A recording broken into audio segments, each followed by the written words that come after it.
Bismillahirrahmanirrahim. Assalamualaikum warahmatullahi wabarakatuh. Alhamdulillah wassalatu wassalamu ala rasulillah. La hawla wa la quwata illa billah, amma ba'du. Kaum muslimin rahimani wa rahimakumullah, jamaah Masjid Abdurrahman bin Auf dan seluruh para pemirsa Klik Sunnah TV dimanapun Anda berada, semoga rahmat Allah untuk kita semuanya. Puji syukur pada Allah Ta'ala, kita pada malam hari ini kembali pada majelis ilmu pada kajian rutin Sabtu malam Ahad, yang insya Allah pada kesempatan malam hari ini kita akan dibersamai oleh beliau Ustadz Amir Asy-Syarronzi LC/MPD Hafizallahu Ta'ala, yang insya Allah pada malam hari ini akan mengambil tema syirik menghapus seluruh amal. Namun sebelumnya mengingatkan kepada para jamaah semuanya, mohon untuk mengisi soft-soft yang masih kosong dan tetap menjaga kebersihan dan ketenangan selama di Masjid Abdurrahman bin Auf. Kajian ini akan berlangsung hingga waktu Isya, dan bagi yang akan bertanya mohon melayangkan pertanyaan melalui nomor WhatsApp yang telah tertulis di dinding-dinding masjid. Untuk selanjutnya kami persilahkan kepada Ustadz Amir Asy-Syarronzi LC/MPD Hafizallahu Ta'ala. Falyatafadhal masykurah.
Baik, bismillahirrahmanirrahim.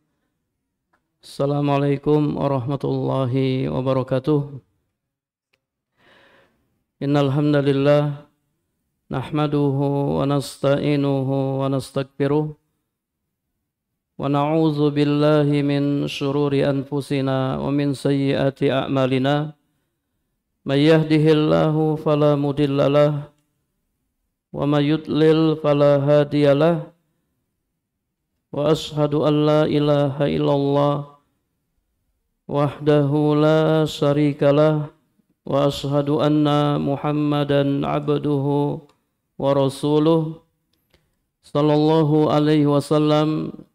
Qala Allah ta'ala fi kitabihil karim, ya ayyuhalladzina amanu taqullaha haqqa tuqatih wa la tamutunna illa wa antum muslimun. Amma ba'du, para jamaah, para ikhwan dan akhwat rahimakumullah. Alhamdulillah pada malam hari ini kita bertemu kembali dalam majelis ilmu. Insyaallah tema kita pada malam hari ini adalah tema yang sangat penting karena berkaitan dengan asluddin, pokok agama. Al-aslu adalah asas atau dasar sesuatu di mana yang lainnya dibangun di atasnya. Ini pengertian asal. Allazi yubna alaihi ghairuhu, yang dibangun di atasnya selainnya. Asal bangunan adalah pondasi. Asal pohon adalah akarnya. Ad-din adalah sesuatu yang Allah syariatkan melalui lisan para rasulnya.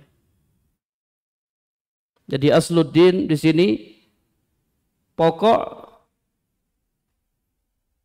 syariat yang dibawa oleh Rasulullah sallallahu alaihi wasallam. Kita akan membahas pokok asas syariat yang dibawa oleh Nabi sallallahu alaihi wasallam. Kata para ulama, wa min aslid din, di antara pokok agama adalah al-inzar anis syirki fi ibadatillah. Memberikan peringatan terhadap kesyirikan dalam beribadah kepada Allah.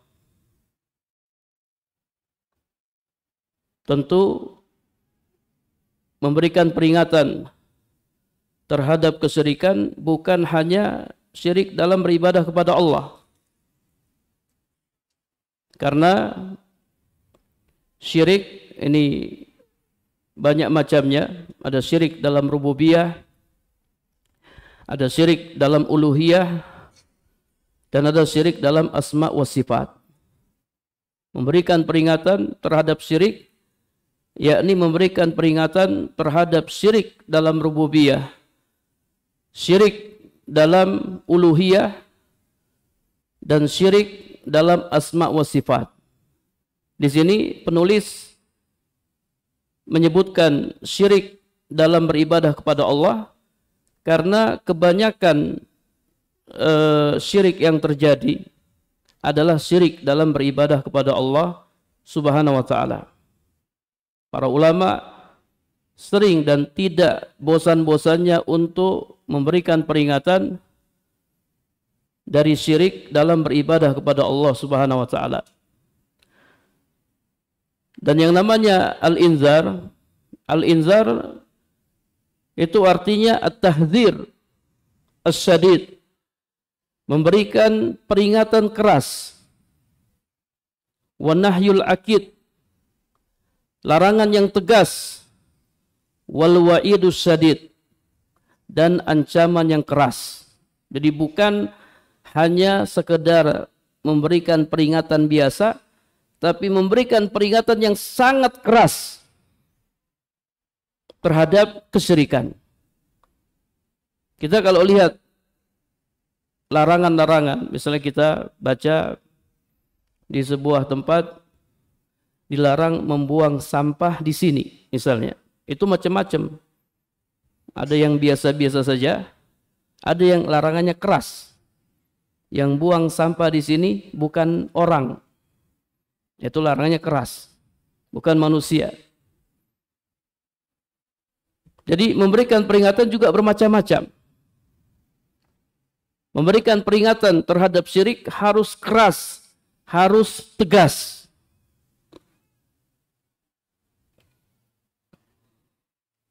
Lianna syirka a'zamu dzambin usiyallahu bihi. Karena kesyirikan merupakan dosa yang sangat besar, yang dengannya Allah Subhanahu wa taala didurhakai. Dosa yang paling besar, kezaliman yang paling besar adalah syirik. Inna syirka la zulmun azim. Sesungguhnya kesyirikan adalah kezaliman yang sangat besar. Para jamaah yang dirahmati Allah Subhanahu wa taala, syirik secara bahasa artinya an-nasib, bagian. Seperti disebutkan dalam hadis al-muttafaq alaih, hadis yang disepakati oleh Bukhari dan Muslim, man a'taqa syirkan lahu fi abadin ay nasiban. Barang siapa memerdekakan budak, maka baginya syirkan, baginya bagian berupa pahala pada budak yang dimerdekakan itu. Syirkan di dalam hadis ini bermakna nasib, bagian. Ini keutamaan membebaskan budak, memerdekakan budak. Dia akan mendapatkan bagian pahala pada budak tersebut. wa syaraktuhu idza sirta syarikahu. Wa syaraktuhu artinya apabila engkau menjadi sekutunya. Man asyraka billah fahuwa musyrik idza ja'ala lahu syarikan wal iyazu billah. Barang siapa berbuat syirik kepada Allah, maka dia disebut musyrik karena dia telah menjadikan sekutu bagi Allah Subhanahu wa taala. Wal iyazu billah. Kemudian pengertian syirik secara istilah, pengertian yang syamil, yang lengkap, yang menyeluruh. Syirik adalah musawatu ghairillah billahi fima huwa min khasaisillah. Musawatu ghairillah billahi fima huwa min khasaisillah. Menyamakan selain Allah dengan Allah dalam perkara-perkara yang merupakan kekhususan Allah Subhanahu wa taala. Khasaisullah, perkara-perkara yang merupakan kekhususan Allah, itu ada berapa? Ada 3. Rububiyah, uluhiyah, dan asma wa sifat. Maka syirik adalah menyamakan selain Allah dengan Allah dalam rububiyahnya, uluhiyahnya, dan asma dan sifatnya.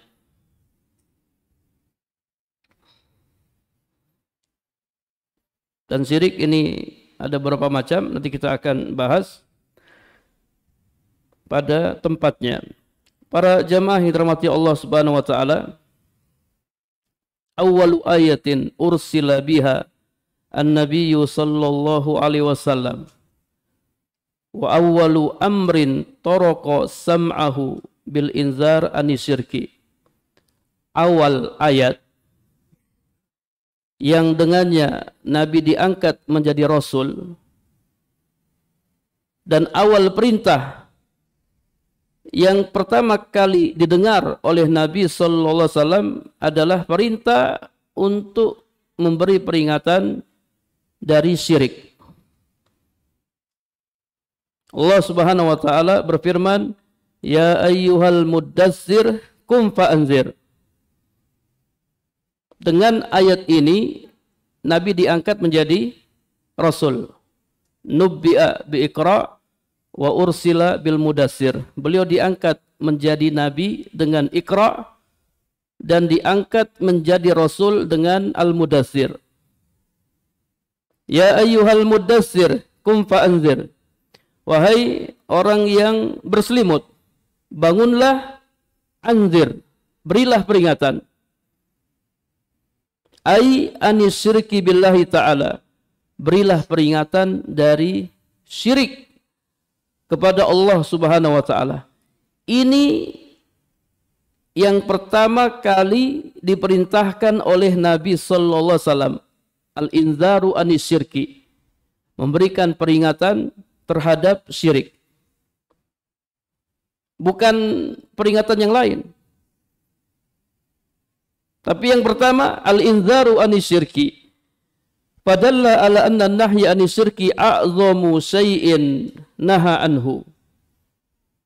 Ini menunjukkan bahwa larangan syirik itu merupakan larangan yang paling besar yang dilarang oleh Nabi sallallahu alaihi wasallam.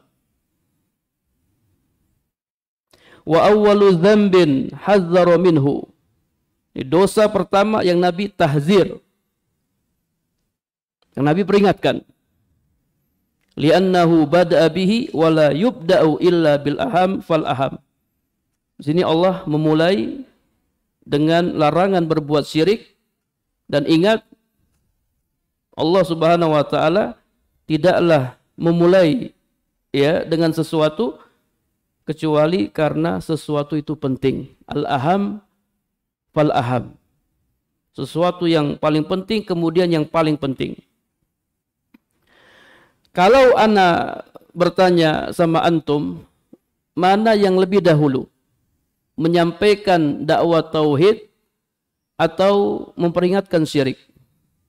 Mana yang lebih dahulu? Ad-da'watu ila tauhid atau al-inzar anis syirki? Mana yang lebih dahulu?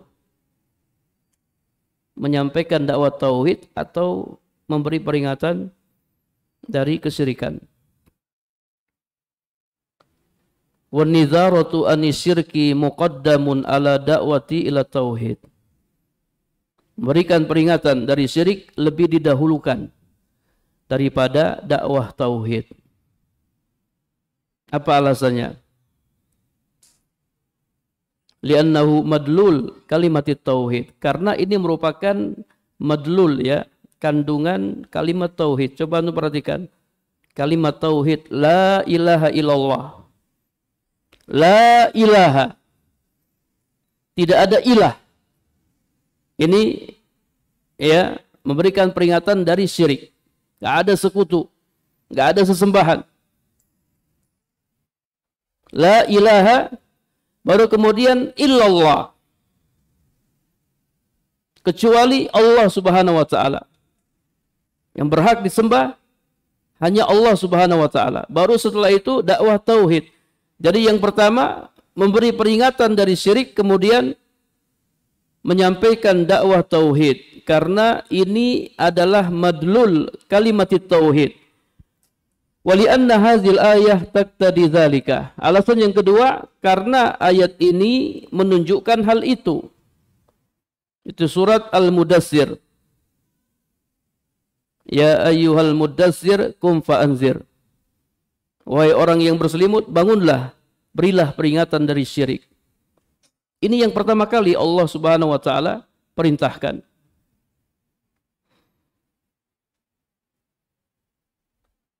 Liqaunil ibadah la tasihu ma'a wujudihi. Kemudian alasan yang lain, karena ibadah tidak sah kalau disertai dengan syirik. Ya percuma kita nyuruh, ayo ibadah. Tapi kalau masih ada syiriknya, ibadah tidak sah. Ini sama seperti tasfiyah wa tarbiyah. Tasfiyah dulu, kemudian tarbiyah. Kalau seandainya para jamaah ada gelas kotor, apa yang antum lakukan? Antum cuci dulu gelasnya, baru antum isi air, atau antum langsung isi air? Cuci dulu. Kalau ada gelas kotor, antum cuci dulu terlebih dahulu, baru setelah itu antum isi air.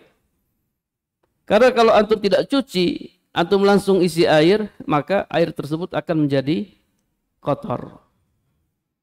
Syirik itu kotoran. Ya, kotoran yang paling kotor adalah kesyirikan. Jadi syiriknya dihilangkan dulu, dibersihkan dulu, baru setelah itu bertauhid kepada Allah Subhanahu wa taala. Beribadah kepada Allah Subhanahu wa taala.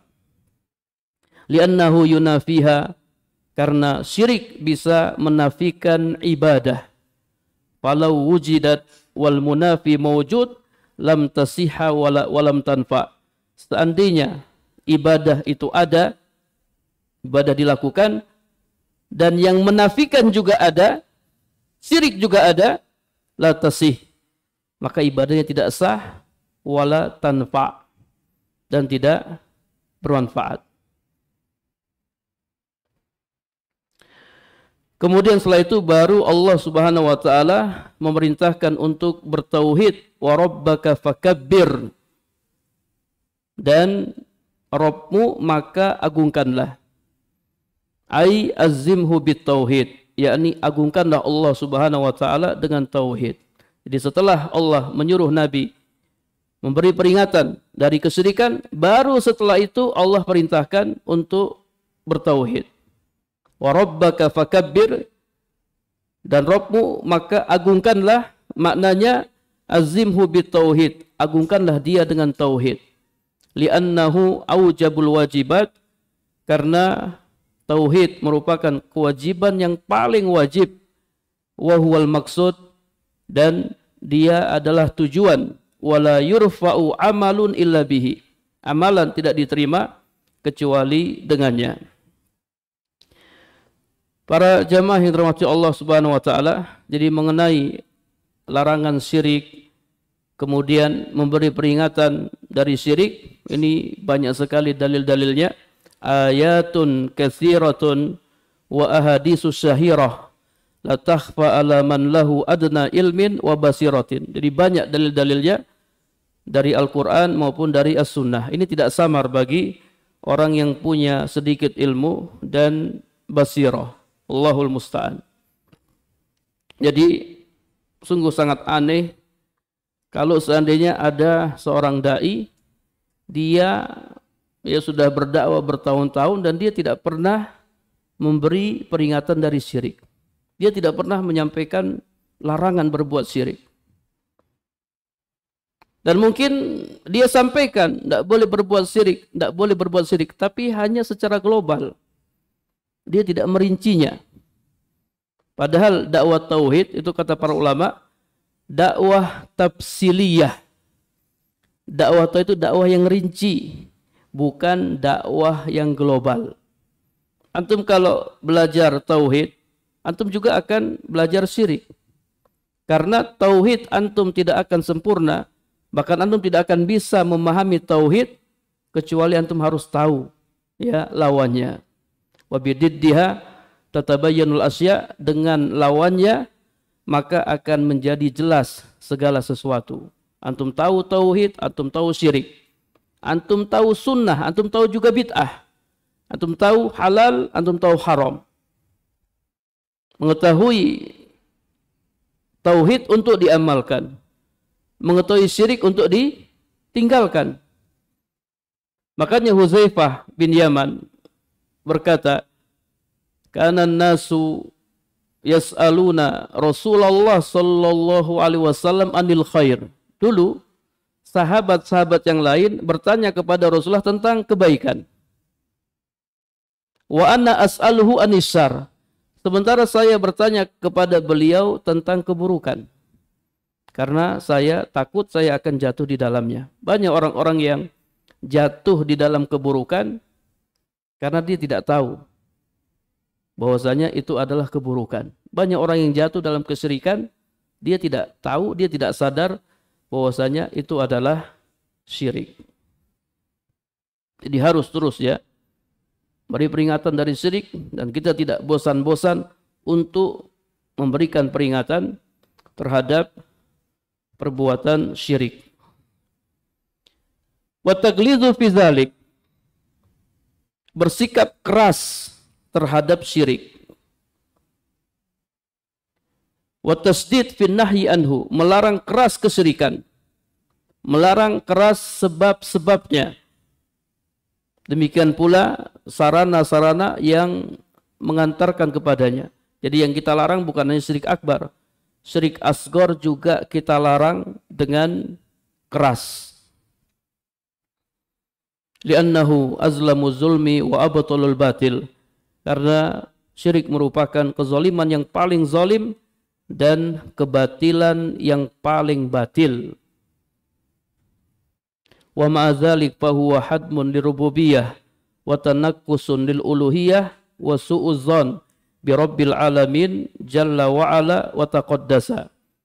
Kemudian ya, karena syirik menghancurkan rububiyah, merendahkan uluhiyah, dan buruk sangka kepada Rabbul Alamin.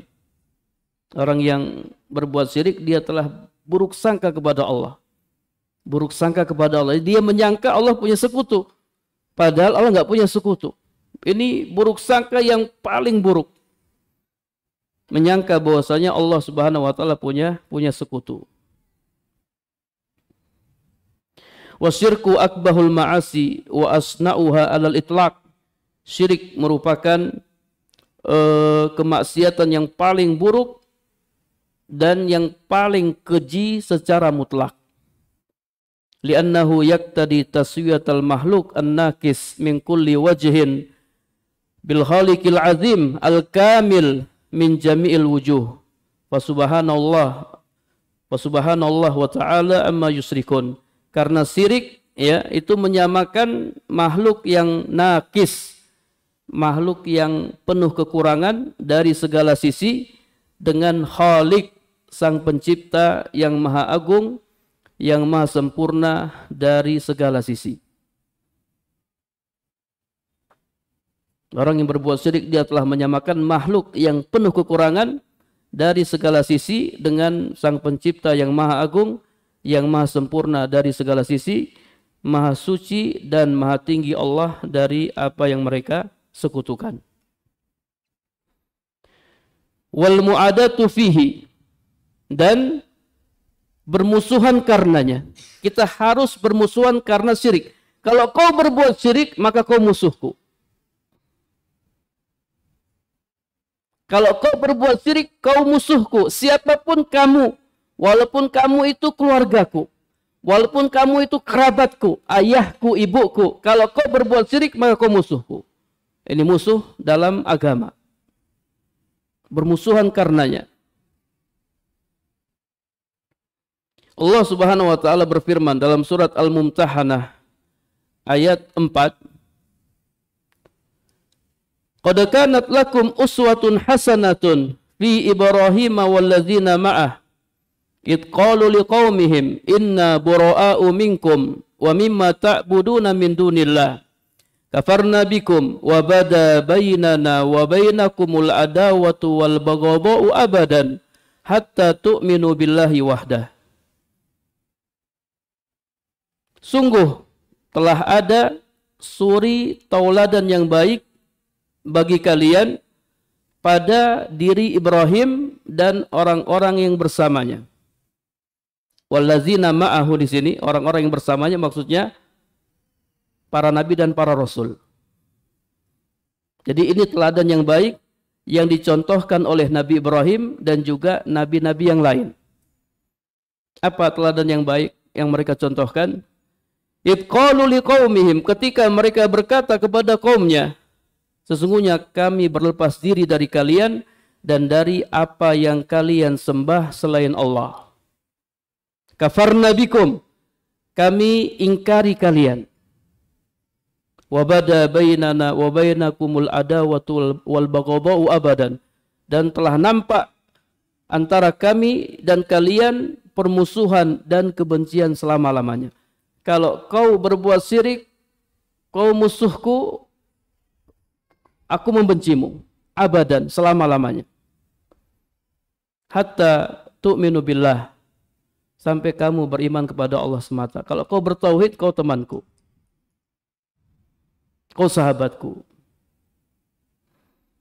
Jadi membenci kesyirikan dan juga membenci orang-orang yang berbuat syirik. Berlepas diri dari kesyirikan dan juga dari orang-orangnya. Di antara makna berlepas diri, bara, itu membenci kesyirikan dan orang-orang yang berbuat syirik. Bahkan tidak ada sesuatu pun, tidak ada sesuatu yang paling kita benci di dunia ini melebihi kesyirikan. Itu harus ditanam dalam hati. Antum kalau lihat syirik, antum harus benci. Antum jangan biasa-biasa saja. Ada orang dia ngelihat syirik biasa-biasa saja. Ada perasaan dadah panas ya, tidak suka, benci, nggak ada. Wah, itu harus ngaji lagi, ngaji tauhid lagi. Dia ngelihat Allah disekutukan, kemudian dia tidak membencinya. Ini teladan yang baik dari Nabi Ibrahim dan nabi-nabi yang lain. Uswatun hasanah. Fayajibu 'alal muslim ayyubghidha ahla syirki wa yu'adiyahum wa yusarimahum wa yuqati'ahum. Wajib bagi seorang muslim membenci orang musyrik, memusuhi mereka, meninggalkan mereka dan memutuskan hubungan dengan mereka. Sawa'un kanu qaribin au ba'idin, baik mereka kerabat dekat atau bukan kerabat dekat. Dalam perang Badar, ya, antum kalau baca perang Badar. Perang Badar, perang yang terjadi di tahun keberapa? 2 Hijriah. Perang Badar ini perang yang berat. Makanya keutamaan orang ikut perang Badar, i'malu ma syi'tum. Silakan kalian lakukan apa yang kalian mau karena dosa-dosa kalian sudah diampuni. Orang ikut perang Badar dosanya sudah diampuni oleh Allah Subhanahu wa taala. Berat ikut perang Badar. Yang pertama, perang Badar itu terjadi di bulan Ramadan. Tanggal 17 Ramadan. Tahun kedua Hijriah. Biasanya Ramadan kita puasa. Ya, ini Ramadan Nabi berperang. Yang kedua, ya, dari sisi jumlah. Jumlah orang-orang musyrik ada 1000. Sementara jumlah kaum muslimin hanya 300 lebih sedikit. Antum kalau ada di medan perang, terus antum lihat musuh banyak, sementara jumlah antum sedikit, kan antum mati konyol ini kita ya. Wah, berat ini. Mungkin kita bisa pulang. Waduh, kita pulang aja deh. Wah, musuhnya banyak sekali. Ini kan bunuh diri namanya. Apalagi anak belum nikah ya. Iya, anak-anak masih kecil, masih sekolah, pulang aja lah. Nanti besok aja baru perang. Nanti kalau jumlahnya seimbang baru kita perang. Bayangkan, 1000 lawan 300. Kemudian yang ketiga, beratnya, dan yang paling berat, yang dihadapi oleh kaum muslimin itu ya kerabat mereka sendiri. Abu Bakar, dia berhadapan dengan putranya. Kemudian Umar, ya, berhadapan dengan pamannya. Rasulullah berhadapan dengan pamannya Abbas, ketika itu Abbas belum masuk Islam. Abu Ubaidah berhadapan dengan bapaknya sendiri. Antum bayangkan, antum perang, di sana ada bapak antum. Waduh, gimana nih bapak anak nih? Lawan nggak ya? Wah, nyari yang lain aja. Di dalam sebuah riwayat disebutkan Abu Ubaidah, Masya Allah, di perang Badar dia berperang dengan gagah berani. Sehingga orang-orang musyrik takut sama Abu Ubaidah. Kecuali satu orang yang selalu mengintai Abu Ubaidah dan ingin membunuh Abu Ubaidah. Dan Abu Ubaidah selalu menghindar. Tidak mau lawan orang itu. Cuman karena dia terus diikuti dan ingin dibunuh, akhirnya Abu Ubaidah lawan orang itu dan berhasil membunuhnya. Siapa orang itu? Bapaknya. Ayah dari Abu Ubaidah. Abu Ubaidah bunuh ya bapaknya di perang Badar, kemudian Allah turunkan ya ayat la tajidu qauman yu'minuna billahi wal yawmil akhir yuwadduna man haddallaha wa rasulah walau kanu aba'ahum au abna'ahum ila akhiril ayat. Kamu tidak akan dapati orang-orang yang beriman kepada Allah dan hari akhir berkasih sayang wala dengan orang-orang yang memusuhi Allah dan Rasulnya, walaupun orang-orang itu adalah bapak-bapak mereka, anak-anak mereka, dan seterusnya. Nah, sudah azan ya, kita dengarkan azan terlebih dahulu.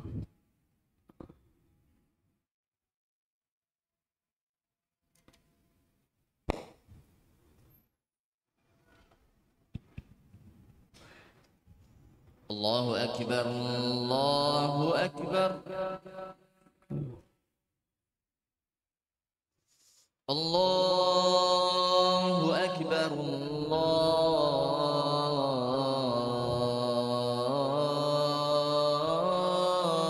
Akbar. Asyhadu an la ilaha illallah.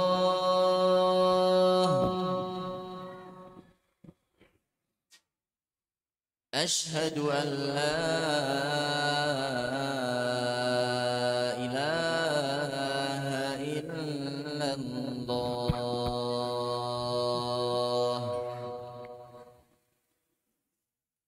أشهد أن محمدا رسول الله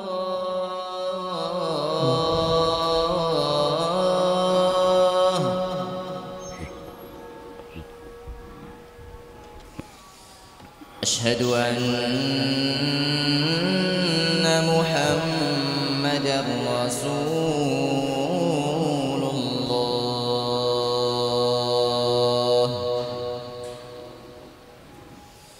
حي على الصلاة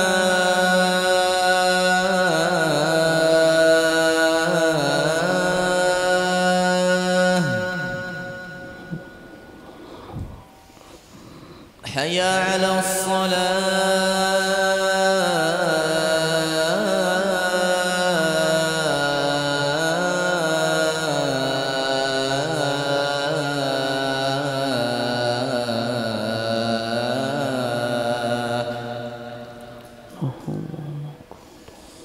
حي على الفلاح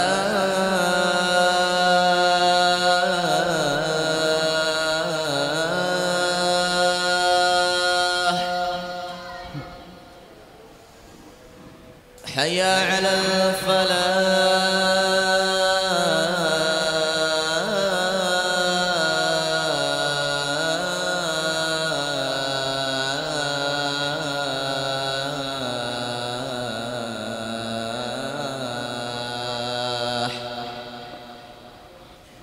الله أكبر الله أكبر لا إله إلا الله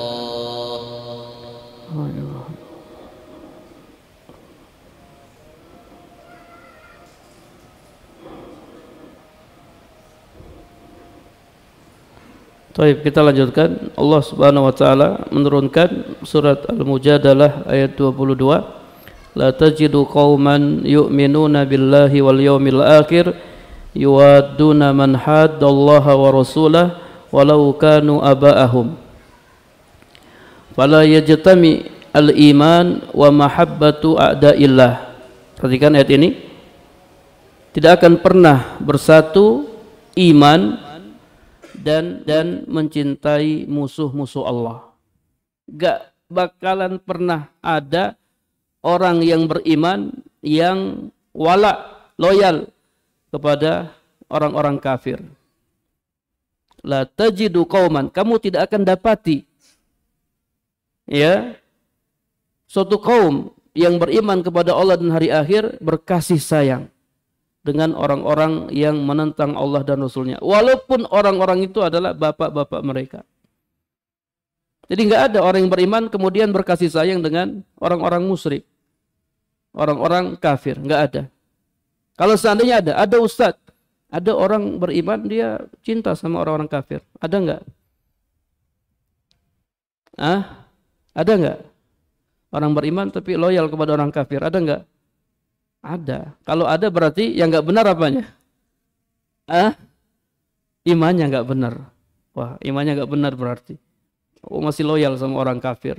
Oh, masih cinta sama orang kafir. Nggak benar imanmu. Karena Allah mengatakan la tajidu qauman. Kau tidak akan dapati suatu kaum yang beriman kepada Allah yang berkasih sayang dengan orang-orang kafir. Nggak ada. Nggak akan pernah berkumpul bertemu iman wa mahabbatu a'da'illah dan mencintai musuh-musuh Allah.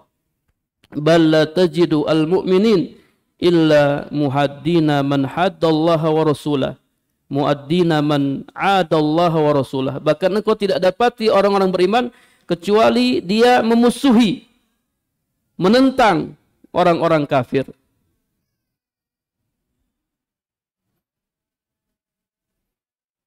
Walaupun orang-orang kafir itu adalah ya kerabat mereka.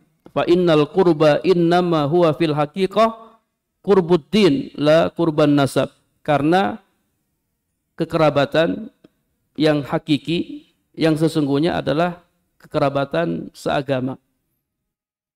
Ya, bukan kekerabatan nasab.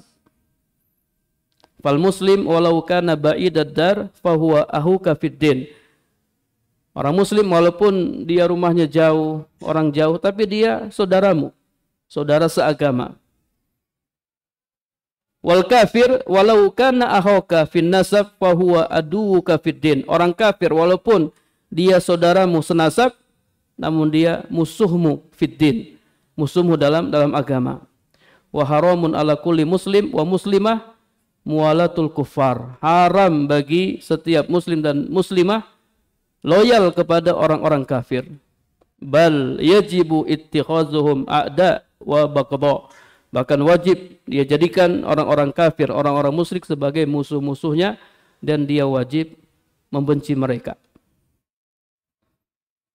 Antum bisa lihat ya dalam Al-Qur'an. Jadi yang paling kuat itu saudara seagama, bukan saudara senasab. Antum bisa lihat dalam Al-Qur'an.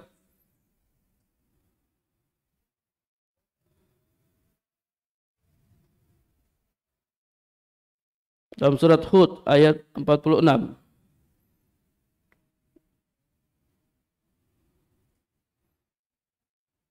Ya, di ayat sebelumnya ayat 45 Allah berfirman, "Wa nada Nuhu rabbahu wa qala rabbi inna bani min ahli wa inna wa'dakal haq wa anta ahkamul hakimin." Dan Nuh berseru kepada Tuhannya sambil berkata, "Ya Tuhanku, sesungguhnya anakku termasuk keluargaku. Anakku termasuk keluargaku. Dan sesungguhnya janji engkau itulah yang benar. Dan engkau adalah hakim yang seadil-adilnya." Apa kata Allah setelahnya? Qala ya Nuhu innahu laisa min ahlik. Allah mengatakan, "Hai Nuh, sesungguhnya dia bukanlah termasuk keluargamu." Anakmu itu bukan keluargamu. Bukan ya keluargamu seagama. Dia anakmu secara nasab, tapi secara agama dia bukan ya keluargamu. Kemudian kalau ada orang muslim meninggal dunia, dia punya anak kafir, anaknya bisa waris atau tidak? Tidak bisa, padahal anaknya. Tapi karena dia kafir, dia tidak bisa mewarisi harta ayahnya. Jadi saudara agama itu lebih kuat daripada saudara senasab. Kemudian yang terakhir, wa takfir man fa'alahu, dan mengkafirkan orang yang melakukannya, yakni melakukan syirik. Siapa yang melakukan syirik maka dikafirkan. Ya, bahkan nanti kalau antum belajar Nawaqidul Islam, di sana ada ya termasuk pembatal Islam tidak mengkafirkan orang musyrik atau ragu-ragu terhadap kekafiran mereka. Siapa yang tidak mengkafirkan orang musyrik ya atau ragu-ragu terhadap kekafiran mereka, maka dia kafir. Termasuk asluddin, ya, pokok agama adalah takfir man fa'alahu, mengkafirkan orang yang melakukan kesyirikan. Katakan mereka kafir. Mereka kafir. Antum pakai istilah kafir. Jangan antum pakai istilah non muslim. Ya, yang antum pakai kafir. Kan ini bahasa Al-Qur'an. Ya, kafir. Karena kalau kita pakai istilah non muslim dan itu akan didengar oleh orang-orang awam, dengar terus, nanti kita tanya, mereka kafir atau bukan kafir? Waduh, setahu ana mereka non muslim. Kafir atau bukan kafir? Non muslim. Pokoknya non muslim. Jadi dia tidak mengkafirkan mereka. Ya, jadi kita pakai istilah kafir. Katakan kafir. Qul ya ayyuhal kafirun. Kita tidak pakai istilah non muslim. Bukan ghairul muslim ya. Bukan muslim, non muslim. Katakan kafir. Ya, mengkafirkan orang kafir ini termasuk ya asluddin, termasuk pokok agama. Ini belum masuk ya, ini baru muqaddimah. Tema kita kan syirik yang bisa menghapus amal. Ini ana mau bahas syirik akbar sebenarnya ya. Tapi karena ana lihat ini penting ya, muqaddimah ini penting, maka ana sampaikan dan ternyata panjang ya muqaddimahnya. Nanti kalau ada waktu lagi kita akan bahas tentang syirik akbar, syirik yang menghapus seluruh amal. Ustaz, pertanyaan kajian sudah ana kirim ke nomor WA antum. Nomor ana ndak ada ininya. Ndak ada apa? Nggak ada sinyalnya ya. Ana di rumah pakai apa? Pakai wifi. Jadi kalau di luar rumah ndak ada ini, ndak ada internetnya. Kalau bisa dibacakan aja apa namanya pertanyaannya.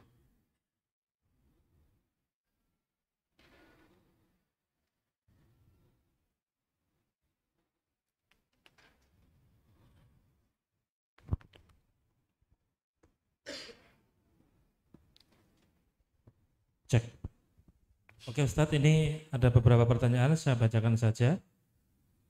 Afwan izin bertanya Ustadz, bagaimana hukumnya penjual keliling khususnya yang di situ ada acara-acara kemusyrikan? Dari Mas Rahmat Kulon Progo. Syukron jazakallahu khairan. Jualan di acara, bagaimana hukumnya penjual keliling khususnya yang di situ ada acara-acara kemusyrikan? nah, para jamaah yang dirahmati Allah Subhanahu wa taala. Jadi kalau misalnya ada orang dia sudah jualan di situ ya, di tempat situ, tiap hari jualan di situ, kemudian kebetulan di dekat tempat dia jualan ada acara-acara kemusyrikan, maka ini enggak ada masalah karena memang sejak awal dia sudah jualan di situ. Tapi kalau seandainya ada acara-acara kesyirikan kemudian kita ke situ untuk jualan, ya maka ini sebaiknya dihindari. Karena khawatir kita senang ya. Karena kalau ada acara itu jadi laris dagangan kita. Hati-hati. Tidak boleh senang dengan kesyirikan, nggak boleh. Kita harus benci dengan kesyirikan. Bahkan tidak ada sesuatu yang paling kita benci di dunia ini daripada kesyirikan. Cari tempat-tempat yang lain. Bahkan kita jauhi tempat-tempat tersebut. Dalam kitab Tauhid ada bab la yutbahu lillah bimakanin yutbahu fihi li ghairillah. Nggak boleh menyembelih untuk Allah di tempat yang pernah digunakan untuk menyembelih selain Allah. Jadi orang yang ingin menyembelih lillah untuk Allah, tapi dia lakukan di tempat yang pernah digunakan untuk menyembelih untuk selain Allah, ini tidak boleh. Tidak boleh. Jadi terkadang kemaksiatan itu tu'assiru fil ar, dia memberikan pengaruh terhadap tempat maksiat. Itu tempat maksiat, tempat yang nggak diberkahi, apalagi tempat syirik, itu tempat yang diberkahi. Cari tempat yang lain. Demikian pula ketaatan itu bisa memberikan pengaruh terhadap bumi. Bumi jadi berkah. Ya, bumi jadi berkah karena di situ dilakukan ketaatan. Sebaliknya, ya, bumi akan hilang berkahnya kalau di situ dilakukan kesyirikan. Wallahu a'lam bishawab. Ustadz, ini ada dua pertanyaan, saya gabungkan saja nomor 2 dan nomor 3 yang terakhir. Yang nomor 2, Ustadz, apa hukumnya ketika ada saudara yang murtad? Sekali lagi Ustadz, apa hukumnya ketika ada saudara yang murtad dan bagaimana kita menyikapinya? Dan yang terakhir, Ustadz mohon izin bertanya, jika ada orang yang kesurupan jin, syaitan yang masuk mengaku sebagai leluhur atau lainnya dan bahkan memberi masukan atau saran yang memang itu baik, apakah ini termasuk bagian dari kesyirikan atau bagaimana Ustadz? Mohon penjelasannya. Baik. Jadi pertanyaan yang pertama, menyikapi orang yang murtad ya. Orang yang murtad secara hukum syar'i, kalau tegak hukum Allah ya dia dibunuh ya. Membaddala dinahu faqtuluh. Siapa yang murtad, bunuhlah dia. Tapi yang mengeksekusinya, yang bunuh pemerintah. Pemerintah yang melaksanakan hukum Islam. Dibedakan ya antara orang yang awalnya Islam, kemudian dia keluar dari Islam, dengan orang yang memang asalnya sudah kafir, sudah musyrik. Ya, orang yang awalnya Islam, kemudian dia keluar dari Islam, ya dia secara syar'i dihukum bunuh. Tapi kalau tidak ada hukum Islam, ya sudah mereka murtad, ya tugas kita ya kita hanya bisa mendakwahinya, menasihatinya. Ya, wallahi la yahdiyallahu bika rajulan wahidan khairul laka min humri na'am. Ya, Nabi pernah bersabda kepada Ali, demi Allah seandainya kau memberikan hidayah kepada satu orang, Allah beri hidayah kepada satu orang melalui perantaramu, itu lebih baik daripada onta-onta merah. Jadi sebelumnya Nabi suruh ajak mereka untuk masuk Islam. Ini di perang Khaybar. Ya, ajak mereka masuk Islam sebelum antum perangi.